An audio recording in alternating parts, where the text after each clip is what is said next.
Afternoon, ladies. Thank you so much for joining us again for a tea time talk. This started as a random idea that we had, and it's our second one, and it's actually very, very exciting. So thanks for making it happen. So today, okay, let me introduce everyone that's here. We've got 𝘁𝗶𝗶, who is my co-host, and our guest for today is Briony Liber, who is our career and self-leadership coach, guru, mentorship guru. I don't know. There's like I think I've got a long list of words I can use, but let's not embarrass her too much. You're welcome. You owe me.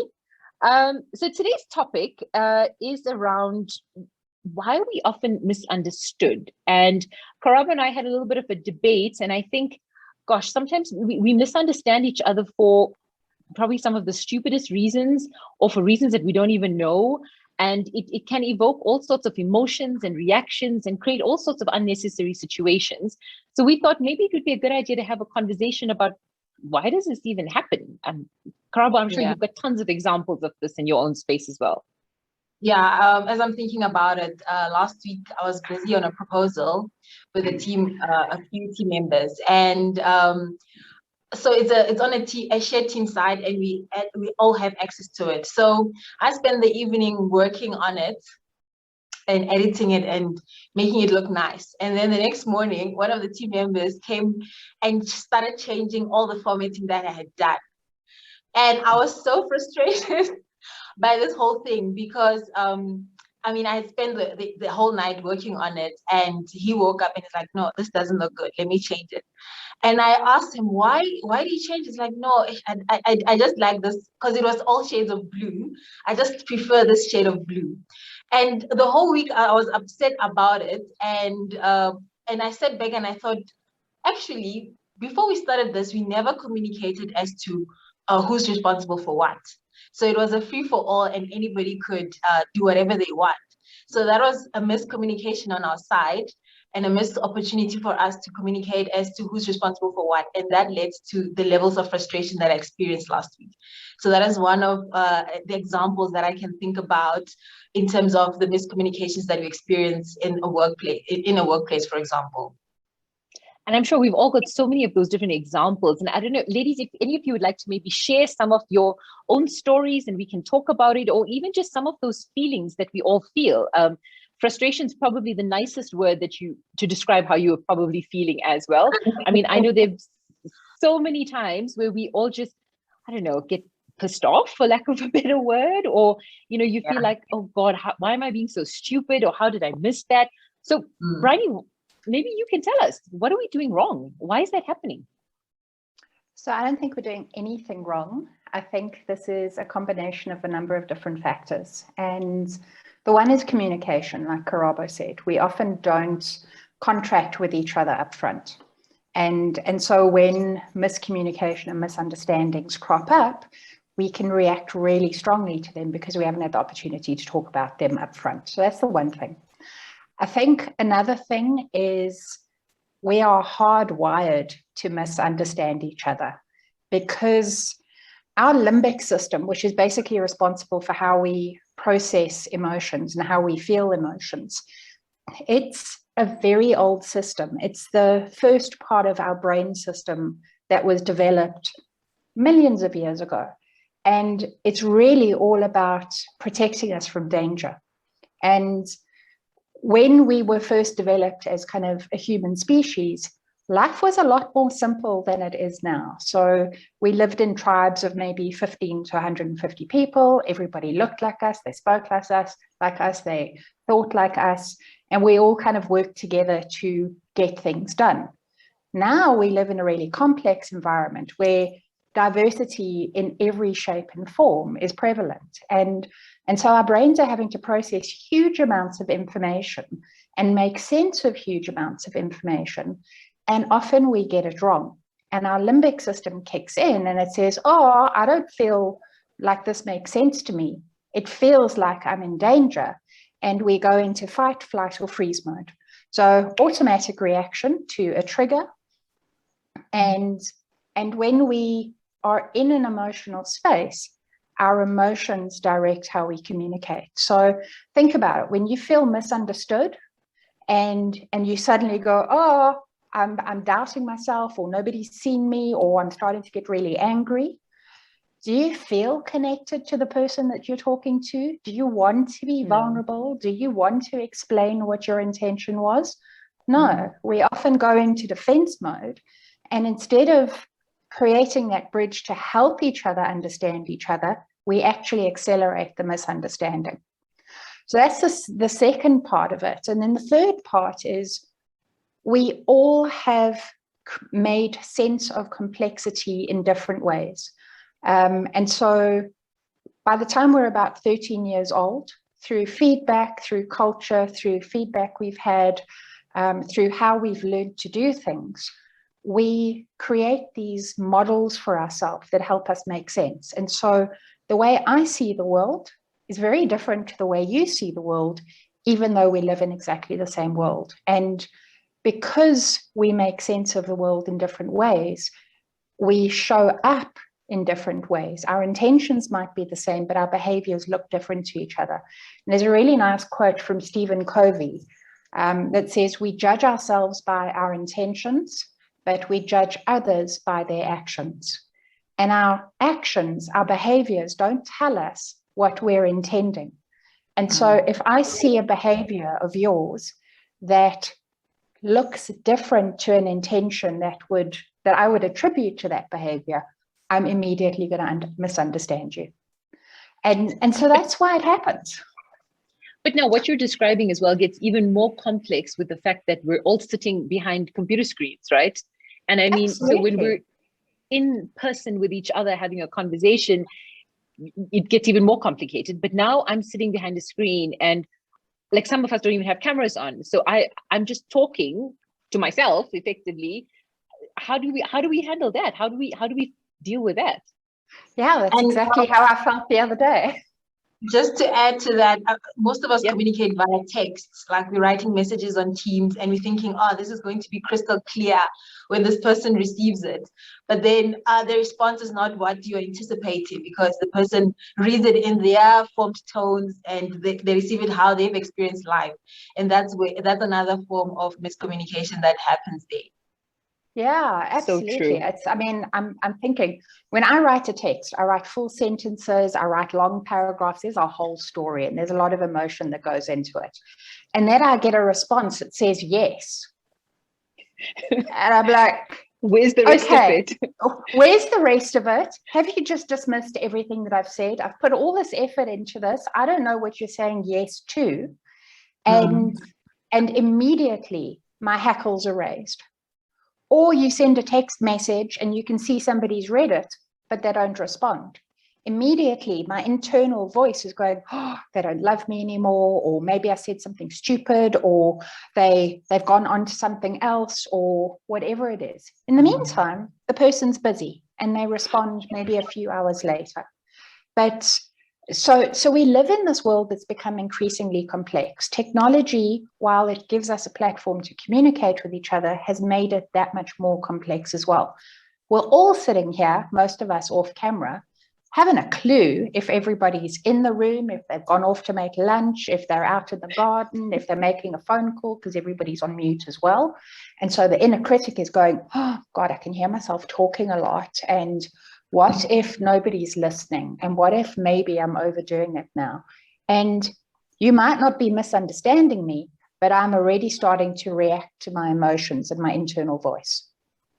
And that's where it starts. So there are things that we can do, like surfacing how we communicate. When we first kind of engage with each other, talking about what our intentions are behind the way we communicate, asking others how they communicate best, getting to understand our thinking preferences in our teams, asking people to put the video on.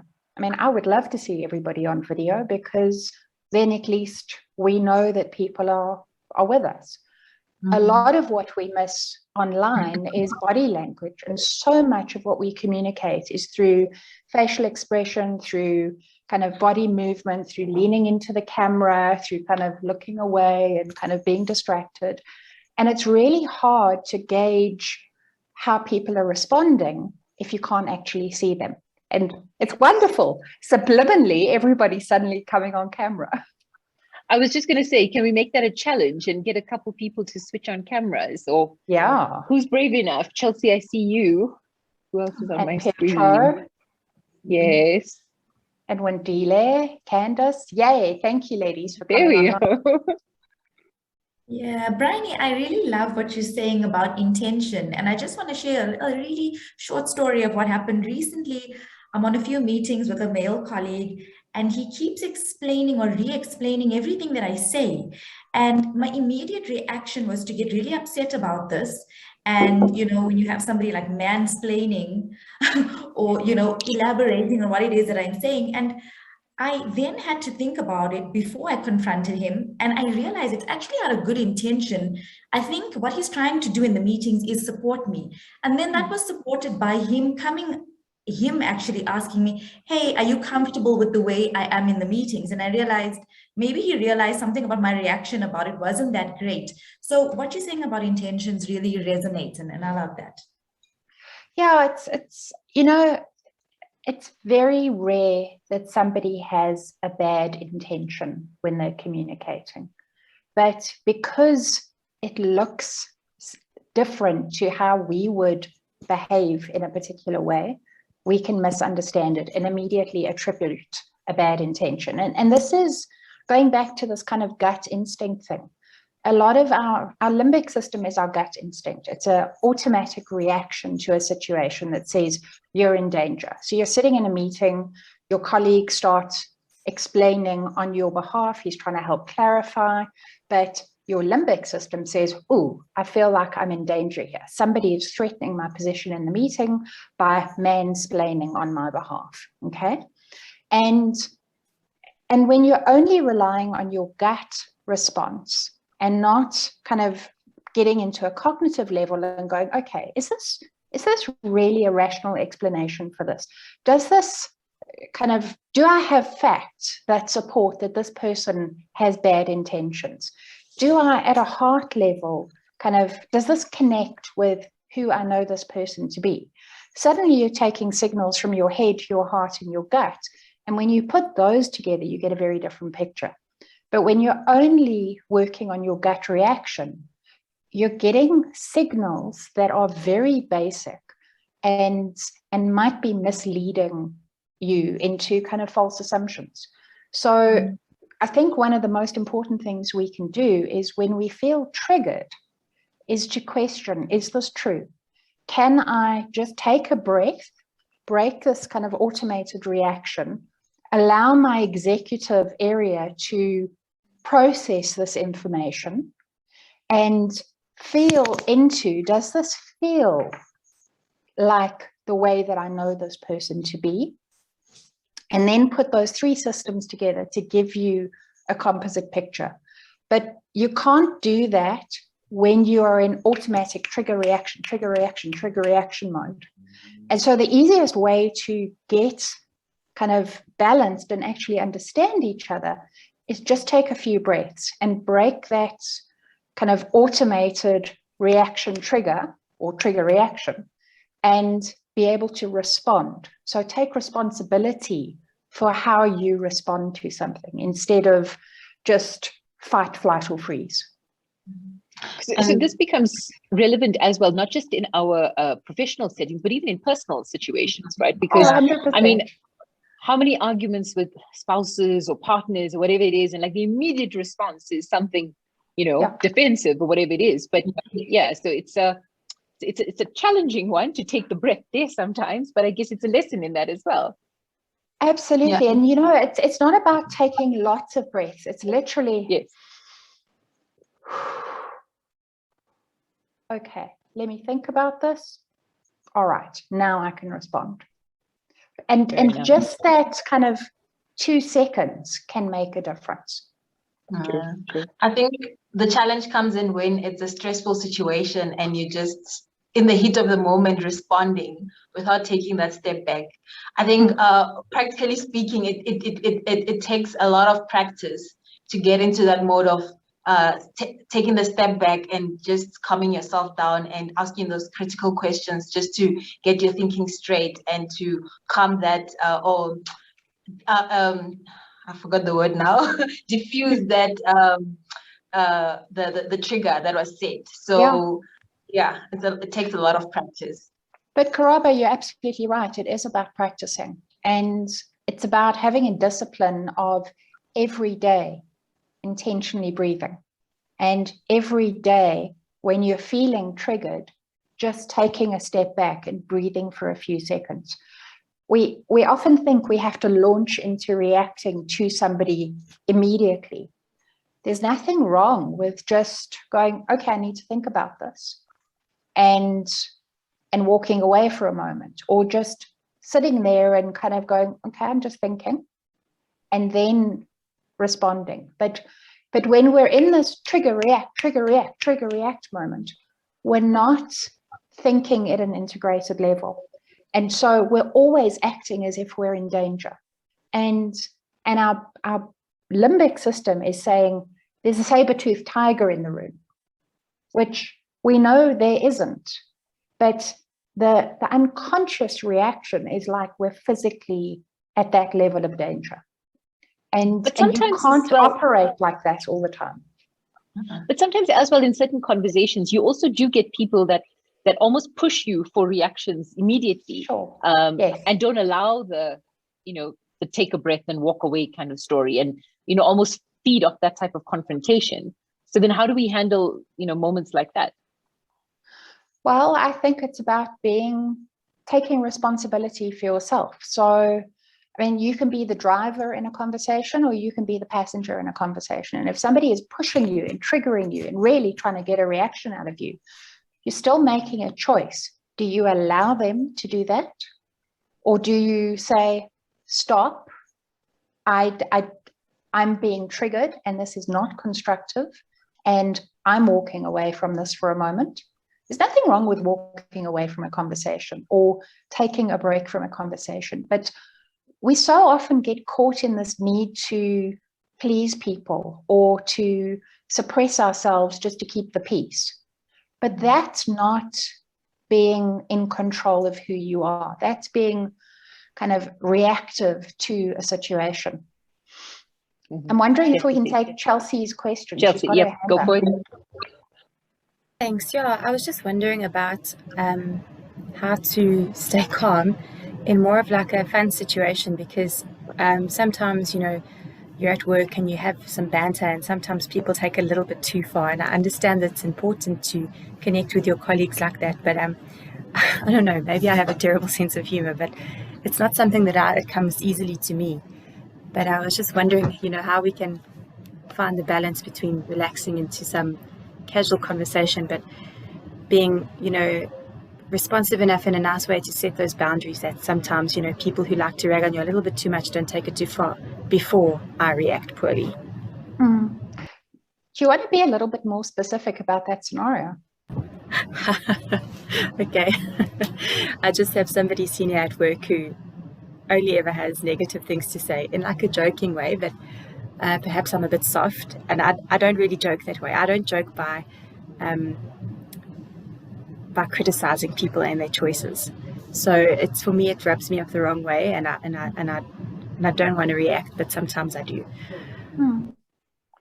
So it's, I can imagine being able to say, hey, that's rubbed me up the wrong way, or that feels uncomfortable, or if you want to give me some constructive feedback, could we do this in a different context? And as I'm saying that, I can feel how uncomfortable it feels to say that, because it's confronting an issue and saying there's a boundary here. But we often struggle to say there's a boundary here. This isn't okay. This isn't constructive.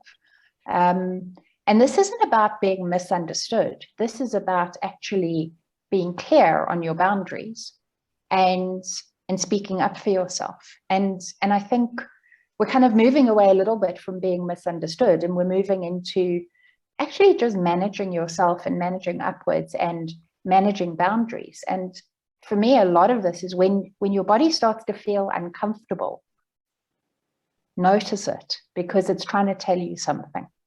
And then when you put that into combination with what's my head telling me and what's my heart telling me. So there might be a little bit of a fight going on. Your body's going, oh, that's really triggering me. And your head says, I'm getting angry. I don't like this. But if I stand up for myself, it's going to be uncomfortable. And yeah, it might be uncomfortable. There's nothing wrong with it being uncomfortable. It's important to speak up for yourself. And I can see Petro in the comments is saying, stop, take a deep breath, observe, proceed. That's exactly it. You've got to break that reaction cycle. And for me, a lot of this is about just going, hang on a minute. I don't feel comfortable in this situation. And I don't have to take it. And it doesn't mean that you have to punch the guy in the face. That would be fight. It's perfectly okay to say, this has gone a bit far. And if you want to give me some feedback, let's do that tomorrow in a non-jokey format. I don't know if that helps, Chelsea. Yeah, it does. And I also like the stop. We just forget to breathe. Just every time, every day, we're forgetting to breathe and what's the word? Use the space between the response and the stimulus. Yeah. Love it. Thanks. Sure. Does anybody else want to share at this point, or if there's any other questions maybe, or stories that, Nikki, I think your hand is up. Yes, it is. Sorry, I clapped instead of putting my hand up. I'm really being a bit blonde here. Oh my God, and now I'm feeling like I'm misunderstanding that clap. Was that a clap or wasn't that a clap? No offense to blondes, please, ladies. I'm sorry. It's just, sometimes I just say things and just not think about it. What I wanted to say was I actually resonated with what Chelsea had to say, because I remember being in the construction industry, which, as you know, is very male dominated. And I had a senior gentleman who also, I mean, I'm very jokey and banter and all the rest of it, and he did this too, but he kind of took it a little bit far with the ladies in the office, that the women were starting to feel a little bit uncomfortable, and they weren't quite appreciating his jokes and his banter, and sometimes he'd get a little bit too touchy-feely, etc. And nobody knew how to handle the situation. All they knew was, don't leave me alone in the office with him. Please don't leave me alone in the office with him.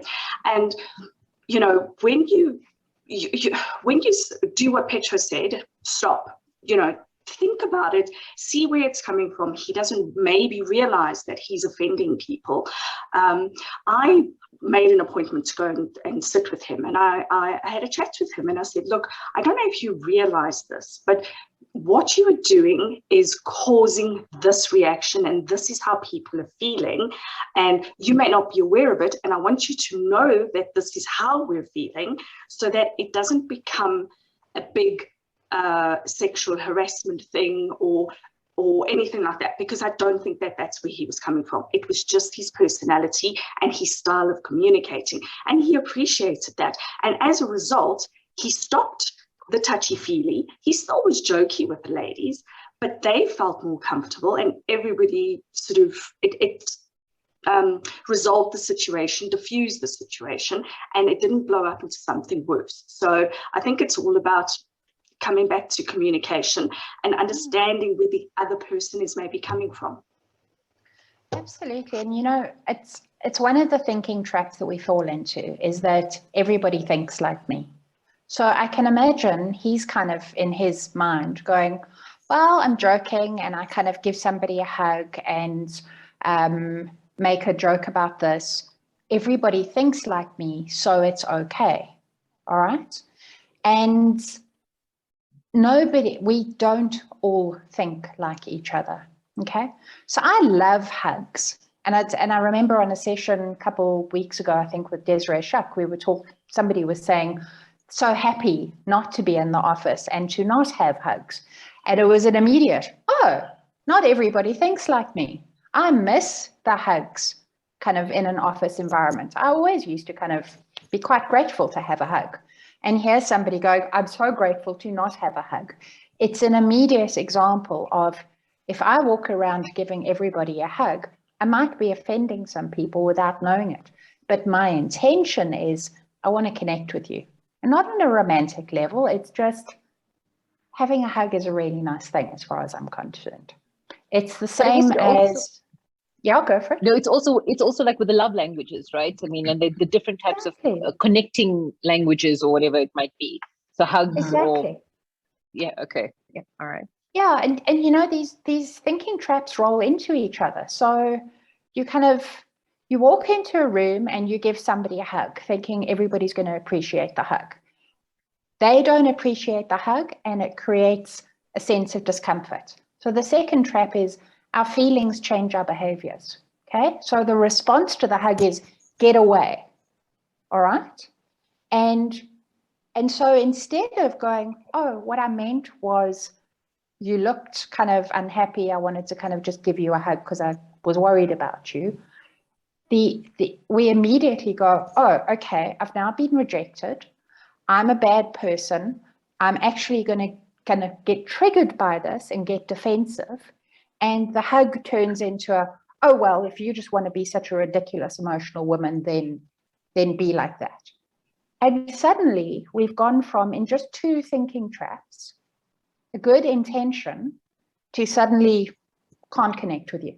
Okay, we're on polar opposites. And when we have that kind of anxiety, that fear, that anger, our empathy shuts down. So instead of being able to connect and to communicate and say, oh, I feel like I was misunderstood, this is what my intention was, we actually disconnect from each other. And so we stop the opportunity to understand each other. And at the same time, this inner critic is kind of going jabber, jabber, jabber, jabber, jabber. You're an idiot. You made a mistake. You're a bad person. You shouldn't do that. You're a horrible, nasty person. This is kind of triggering all sorts of other memories. And instead of being able to kind of hear what the person is saying, we're hearing our internal voice, and that further disconnects us. And so we end up into this vicious cycle of disconnecting from each other and getting caught in our unconscious ways of communicating instead of trying to bridge into somebody else's ways of communicating. And for me, it's as simple as saying, you look really sad today. Are you okay? What would help make it feel better? Instead of walking up and giving you a hug. Because the person is experiencing the behavior, not the intention behind the behavior. I think we've got a further comment from Chelsea about how do we actually get our colleagues to understand or understand each other better, so that we avoid the misunderstandings. I think a lot of this is about talking about these things. So talking about these thinking traps, talking about what words mean to us. So it's, I mean, one of the classic examples in organizations is we have these posters with our organizational values on the wall. And we just assume that everybody knows what those values mean. But if the value is hard work, and my understanding of hard work is work really hard between 9 and 5 and get all my work done, but your understanding of hard work is be at the office at 7 and leave at 8 o'clock at night and work over the weekend and always be available to take phone calls, we're on 2 very pages on what hard work looks like. And so when I see you working really long hours, I think, oh, maybe I'm not doing enough, I better do more. And when you see me working hard during very specific hours, you might be thinking, oh, she doesn't do very much. She's a clock watcher. And we're both behaving in our understanding of hard work, but we're showing up in very different ways. So for me, a lot of this is about unpacking what words mean to us, what they look like as daily behaviors, what the intention is behind those values, and how we find common ground on that, rather than just making assumptions around what we see through people's behaviors. Yusafia, before you go, I think there was another comment here from Nati, where she says it's actually quite hard, though, to realize when that moment is where we should actually pause and breathe. Yeah, and maybe you want to touch on that a little bit first, Briony. Just before, Briony, you go, I Sure. saw Petro made a comment to say that we should know our triggers. I think that goes in line with the question or comment that Nati made. Yeah, definitely. Absolutely. You know, one of the best, when I was going through burnout, I went to see a coach, and this was probably a pivotal thing for me, was because I was literally in kind of reaction mode 30 times a day. I was in constant stress. And he said to me, start tracking the events that trigger you. Track the emotions and the thoughts that come up when you're being triggered, and track the intensity of that triggering. Okay. And for the first 2 or 3 weeks, I'd literally, in my journal, I was writing down 30, 40 times that I was being triggered every single day. Okay. That's a hell of a lot of triggering. But over time, as I started to become conscious of being triggered, and we started to have conversations about, is this a rational response to that trigger, or is this an irrational response to this trigger? I started to get a sense of, okay, I'm being triggered as if there's a kind of saber-toothed tiger in the room, but there really isn't. So I don't need to react in that way. And in the next 3 or 4 weeks, I started noticing that I was tracking maybe 10 triggers a day, and then 3 triggers a day, and then 1 or 2 a day. And now if I get triggered once or twice a week, it's a lot. But the point is, you can't manage what you can't measure. Okay. So the first thing is to start measuring your triggers, noticing them, naming them, getting a sense of how often they're coming up, because then you can start to manage them. And a lot of it, you might not be able to name them immediately, but a lot of this is getting comfortable or getting more aware of your somatic responses. So your somatic responses are how it shows up in your body. So if you suddenly feel that you're clenching all your muscles, where you're holding your stress, I hold it in my stomach and in my shoulders. If I can feel that my muscles are kind of suddenly getting very tight, or I've got a real knot in my stomach, I know that something's going on. And when I listen to my body, it immediately reminds me that I just need to notice what's going on. What is it that's triggered me into feeling that way? And then I can start to go, oh, okay, that's what was going on. Now I can respond to it. But so often we operate at such a fast pace that we're not breathing. We're not just noticing what's going on. And so we're operating unconsciously 99% of the time. And a lot of this is about getting really conscious, getting in touch with what's going on in you and around you, and then being able to make a decision on how to respond to that. So it's, I mean, to kind of summarize that, keep a journal, just start tracking what is triggering you every single day. Is it coming up really often? Is it a rational trigger? And are you responding in a rational or an irrational way?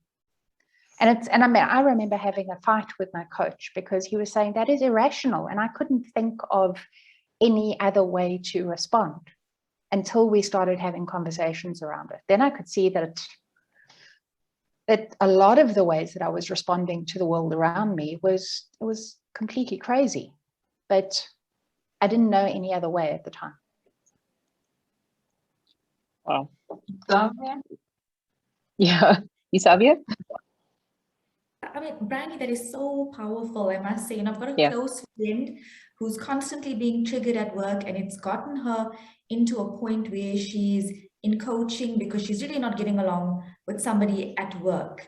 And I can't wait to go and give her this advice and say, go and watch that Tea Time Talk. You need to watch the Tea Time Talk. But the comment that I actually had is, we spoke a lot about, okay, your first interaction and how you could be misunderstood there. My husband is having a tough time with somebody at work. It's a long relationship, but it is a series of misunderstandings and events that have got them to polar opposites. And maybe, if you can just give us a little bit about your thoughts around how do we start to warm up relationships, long-standing relationships where you're working with somebody that have gone bad, but you still have to work with the person and you still have to, be productive with the person. Sure. Okay. So I think some of this is about drawing a line in the sand and being very courageous. And I was talking to a client this morning and kind of similar thing. She's running a business with a longtime friend. The two of them have never sat down and said, this is how we want to work together. These are the ways in which we're going to show up in this relationship and how we're going to handle difficulties when difficulties come up. And at the same time, she's working with a new employee who she's had on board for about a year. And the first conversation she had with the new employee was, this is what we expect of each other. This is how we're going to work together. This is what we're going to do when things get difficult. And that relationship's working perfectly. And this long-standing relationship is just a kind of collection of constant blockages, not brave enough to talk to each other, not brave enough to kind of call each other out on things, not brave enough to say, hang on, there's a problem here. And so for me, it's a lot about having compassion for each other, in that if you want to have a good working relationship with each other, you've got to understand that you're both human beings and you're going to make mistakes and you're going to miscommunicate, and just forgive each other and yourselves for that. Draw a line in the sand and then start having a courageous conversation around how do we actually want this relationship to work.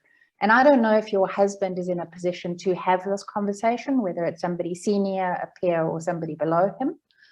But even if it's somebody senior to him, it's worth having a conversation around what do we expect from each other? Where are things going wrong? How do we want to be when things go wrong? And what are the behaviors that we need to uphold to have the quality of a relationship that we want? And what are we going to bring to this relationship to make that work?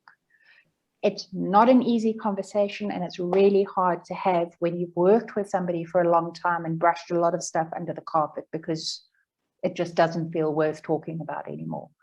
But if you're going to work with somebody for a long period of time, at some point you just have to say, right, there's a line in the sand here. We cannot do this any longer. We either can't work together anymore, or if we're going to, or we have to find a way to do it. Yeah. And so co-creating that relationship with each other, because it's not one person saying this is how it will be. It's both saying, what is the quality of the relationship that we want with each other? And what does that mean for how we show up in this relationship? And then holding each other accountable to that. But that also becomes so important for teams, and as team dynamics evolve. Yeah. Like in my own personal space, I mean, I've worked with somebody now for the last probably 6 or 7 years or something, and our relationship has evolved so much as the business has grown and as each of our roles have grown. And in that, as much as we understand each other and we know like sort of where the other person is coming from, in terms of how we communicate, but we've almost had to sit and reaffirm expectations and boundaries every time there was an evolution in our relationship, so that we avoided the blow up. Because sometimes the blow up happens because we're just assuming things with each other. And I think an important lesson that I learned for myself, and I guess for all teams in general, we have to sit and talk about it, because otherwise we assume so much with each other, and we think that we know how the other person is or needs to be or whatever it is. And you can end up having team dynamics collapse as a result of that, right? Absolutely. So, and that's the fifth trap. I know what I meant, so you'll know what I meant. Exactly. Or yeah. I can mind read because I can assume, but none of us can mind read. Okay. Yeah. And every single time the answer is communicate. Yeah. If you are unclear on something, surface it. Say the obvious, because the obvious is never obvious. Name the elephant in the room. because then you can talk about it. And I think probably the most critical thing for any relationship, whether it's 2 people, whether it's 10 people, a team is a relationship, is recalibrating the relationship every now and again. And I mean, I recently got divorced, and I read this book by a woman called Esther Perel. And she basically concludes the book with, every person ends up having 5 marriages. You're lucky if those 5 marriages are with the same person. And what she's saying there is, if you recalibrate your relationship and you grow and evolve with each other, and as you evolve, you re-establish how to be with each other, your marriage will, the 2 parties in the marriage will evolve with each other. And I wish I'd read that book, and I wish I'd done a lot of this stuff before I got divorced, because there's so many conversations that my husband and I didn't have that we should have had, and maybe we just weren't able to, but we didn't have them, and that's why we are where we are. And I think the same happens in work relationships, in friendships, in teams, in all sorts of things. We're just not brave enough to have the conversations. And nobody says this is easy, but if the relationship is valuable to you, it's worth doing the hard things. Sometimes you need to have the difficult conversations as well for them to get better, right? Yeah. Just to add to that, we often build up a conversation into something that's more difficult than it actually needs to be. Yeah. And probably the best advice I heard a while ago was, when you focus on the facts, a hell of a lot easier to have the conversation. So be factual about what's going on rather than emotional about what's going on. And it doesn't mean don't bring emotions to it, but focus on the facts of what's actually happening. Because people can't dispute facts, whereas they can dispute a feeling. I have Sorry, a question. Yeah, I have a question. I'm not good with words. When it's a heated situation, I'm those people that would rather walk away and then go and think and write down what I'm going to say and come back and read out what I've written, because I'm not good with being expressive in the moment. What advice would you give for somebody like that? Do exactly what you're doing. There's nothing wrong with that. It's you found a technique that helps you communicate. Okay, I know that feeling. When I'm in an argument, it's like this black curtain comes down and I can't think, I can't find words at all. A day later, I can express myself in the most eloquent way. But in the moment, what's happening is you're going into that freeze response. Okay, so your whole body just shuts down. Your executive center shuts down. Okay, and so saying, I can't communicate in the moment. I need to go and collect my thoughts. I need to write down what I want to say. And if necessary, I need to come and read that out to you. Beautiful. If you know that's the best way for you to communicate, then great. I think the other thing that's important is just take a breath. So sometimes you don't have to walk away. That walking away is like taking a breath. Sometimes just standing there and taking a breath, nobody's even going to notice because it's a second or two. And giving yourself a moment to collect your thoughts and then say something or ask a question. But collecting your thoughts in whatever way you do, there's absolutely nothing wrong. It's a great strategy.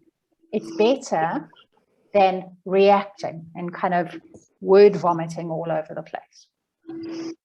It's like the simplest thing. It sounds so simple to take a breath, but it's probably the hardest thing and the one thing that every single one of us forget to do all the time. Or it's like you kind of don't even know how to do it in that moment, right? But there's so much of power in just that moment. I think so many of us are uncomfortable with silence. Yeah, true. True. We have 15 minutes, and Raksha, I'd like to give this opportunity to our attendees to put in comments, questions, or share their experiences as well around the topic that we're discussing. Definitely. Yeah. Petru's also just made a comment that her jaw slams shut when people fight with her. Definitely a good thing, Petru, not a bad thing at all for all of us. It means I don't say something I might regret later. Yep, there you go. Which is pretty good, yeah. Nikki, you've got a hand up. and then Wandile. Thanks. Sorry, I won't take too much time. I just actually come up with the new topic for our next tea time talk, which is queen bee syndrome. I worked with a woman for many years, and probably from the first minute that we met, the two of us just clashed. She decided she didn't like me, and we just couldn't communicate. There were good days and bad days. It just depended on her mood, or that was my perception. And it made our working relationship exceptionally hard, and it caused undue problems in the office. It just caused a tension and an atmosphere. What do you do in a situation like that? I mean, it's sometimes hard when you're the one who's trying to make a relationship work or trying to get to why there's a conflict. But it takes more than just you making that effort. It takes the other person to make that effort too. Briony, I don't know. No, but Nikki, you're absolutely right. It takes two to tango. And you can only be responsible for yourself and control yourself. The other person needs to do the same. And if the other person isn't willing to do the same, well, you probably are losing the battle. But it doesn't mean don't take responsibility for yourself. And that to me is always my advice. Identify what you can control and what you can be responsible for, and do that. Whether the other person is receptive to that and responsive to that, that's their choice. But you choose to do the right thing for yourself and show up in the relationship the way that you want the quality of the relationship to be. If the other person doesn't want to do it, there's nothing you can do about that. Wandile? Oh, thank you. As the first time joiner, number one, I really enjoyed this session, ladies. Welcome. Thank you. Nice to see But you. over and above, nice to meet you too. I think for me, it has been instances where I've recently joined the company. And obviously, since I've joined, we're working remotely. And one thing that I've picked up is that one gentleman in specific, he'll be, hi there. And I'm really very much professional. I do not like a hi there. For me, I would greet you good afternoon, good morning, and then address you, expressing myself in the email. And I think what has worked for me, number one, I do my affirmations. I'm a mantra girl, sit on the mat in the morning, and it has helped me a lot. So when you strike, I just address you back in a very polite and professional way.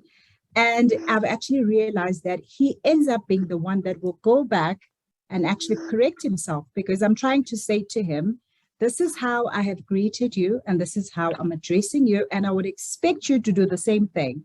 So for me right now, I'll just say affirm, because you always find that composure, and it just channels you to be able to deal with such things at work. And funny enough, we have every week just one thing on a Friday, then we will do like our team meeting. And it's actually the opposite. Then I ask myself, what's happening? What happens when he responds to email? But again, it's what we have just been discussing, that it's about just pausing and then proceeding, because we're just running out of time and we're quick to say, hey there. And for me, I cannot adjust to that. I need to respect everyone that I interact with. It's important for me because we're still in the business as much as we're in different spaces. But thank you so much for the session. I really enjoyed it. Great. Thanks for the your comments. And, I'm listening to your comments and I'm internally going, I don't understand what the problem is with hi there or hey there. And so immediately I know that I'm on a different kind of way of thinking to you. And I think it's important to question, what do you think his intention is behind the hey there? Do you think it's intentionally disrespectful, or is that just his way of communicating? Briony, I think it is, because in some instances it will just say hi, And for me, I think when I'm addressing you and I'm greeting you, it means I'm acknowledging you, and I want for you to tell me how your day is before we can then, engage in a work discussion, whatever it is that we need to talk about on email.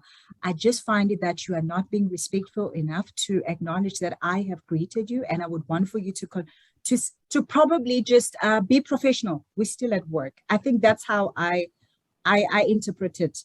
But then when we're now having a team meeting, it's the total opposite. And when you're reading just the email, you sort of like can suss out someone's emotions and where they're at. So for me, I feel like he's not, when I email him, I don't think he's engaging, and he's really just say, oh, good to, got to chat to you today. How are you doing? And for me, I think we're living also in times where we have lost colleagues, work colleagues, our family members, that we really need to just be having that caring in how we communicate as much as we in the space now. Absolutely. And this whole remote working, building relationships has become a lot more challenging. So I definitely agree, intentionally stepping into being more relational, spending more time building the relationship, asking each other how you're doing, connecting with each other on non-work related things is important. But a lot of what you're talking about is two different thinking preferences. And I know that I use a lot of words and I spend a lot of time chatting to people before we get down to the business of the day. And there are other people who get straight to the business of the day. And it's not that they're being disrespectful, it's that that's their way of making sense of complexity. So I love the complexity, and I love the conversation and kind of adding layers to it. And I suspect you do as well. But there are other people who find that too complex. And so I want to go back to the quote, the Stephen Covey quote that I mentioned earlier. We judge ourselves by our intentions and others by their actions. I think it's really important that when you're seeing somebody's actions and they disconnect from how you would do things, it's not always about them being disrespectful. It's about their behaviors looking different to the way that you would do things. And so maybe a conversation around, I love to have a bit more of an informal conversation before we get into the business.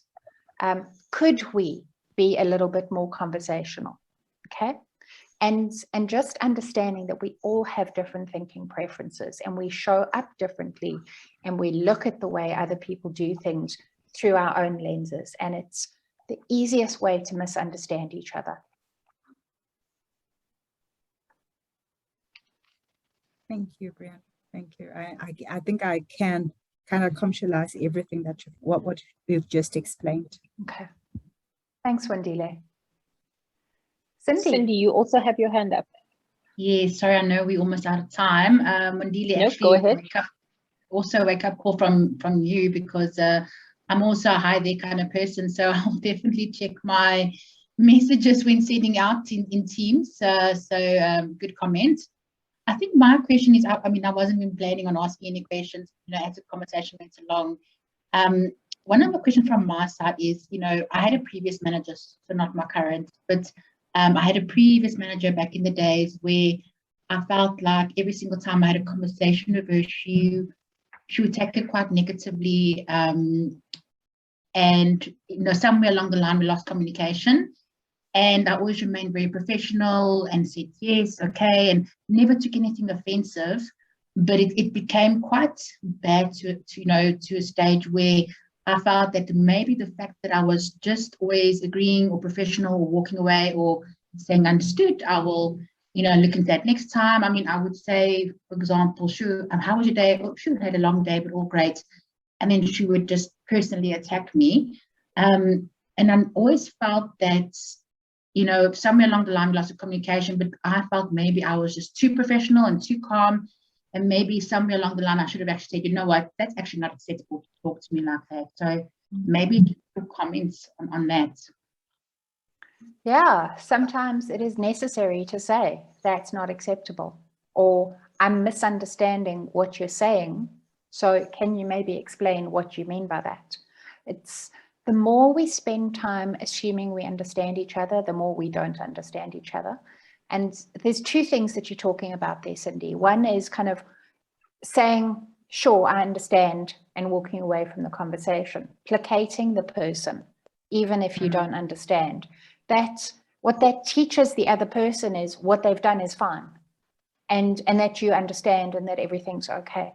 So if you don't understand or something's not okay, it's really important to say that, because otherwise we just teach people how to treat us.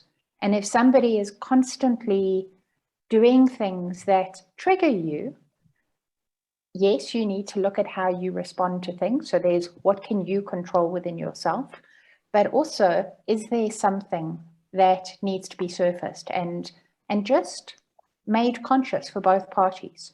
So, and I think we as women, and I don't want to make this just about women, I think we often fall into the trap of just placating each other because it's easier. But in the long run, it's not better. It's expedient for now, but it's definitely not constructive for the long run, because we're just saying, this is okay, it's okay, it's okay. And then one day when we blow up, after having said it's okay for so long, there's no clarity as to why it's not okay this time. So the earlier you're clear about what's okay and what's not okay, the better. Okay, thank you. Thanks for that response. Sure. Does anybody else have any questions or comments? I think 𝘁𝗫𝗄 mentioned on the chat that she had a boss who would never say hello and just start addressing them by name. And she just mentioned that it came across as rude to her, but it's probably just a different thinking. And Nikki mentioned also that she's got a client in China that she deals with whose all the email correspondence starts as dear their name. And that's a different way of doing it as well, which is also very sweet. And Larika, oh gosh, my first session. So thank you for joining us, Larika. We hope you join us again. Sorry guys, I'm trying to skim read this. Raksha, I'd love to tell just a little story. I once drafted Please go for it. I once drafted an email for this particular boss, and I sent it from her email, and I said, hi, XX person, and I put in the email, and afterwards she was like, 𝘁𝗫𝗄, why would you put hi whoever? Do you think I want to go on a date with him?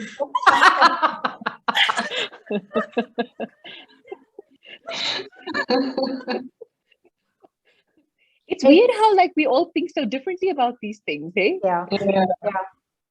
It's, you know, a lot of the work that I do is around thinking preferences and how we make sense of the world through the way that we have created a model for ourselves. And our thinking preferences are so different to each other, and the behaviors that we see are so different that unless you understand other people's way of thinking and what's below the surface of their behaviors, it's really easy to misinterpret. And it shows up in communication, in the way we make decisions, in the way we relate to each other, in the way we manage each other, in all of our behaviors. And it's as simple as my desk is permanently a mess. It's chaotic, but I know where everything is. Raksha, I've seen your desk. I know it is in perfect straight lines. And it's an immediate clue to your thinking preferences. And I mean, I've been in so many meetings where I've talked my head off, and then kind of, you can see people glaze over because you're just talking too much. They just want to get straight to the point. But if somebody starts a meeting by just getting straight to the point, I feel awkward. And it's just my body saying, oh, I don't feel comfortable here. This feels wrong because this isn't how I do it. But if we're going to work together in diverse cultures, diverse languages, diverse generations, we have to respect the fact that everybody does things differently. And the more we can be clear with each other about our intention behind our behaviors, the more likely we are to understand each other.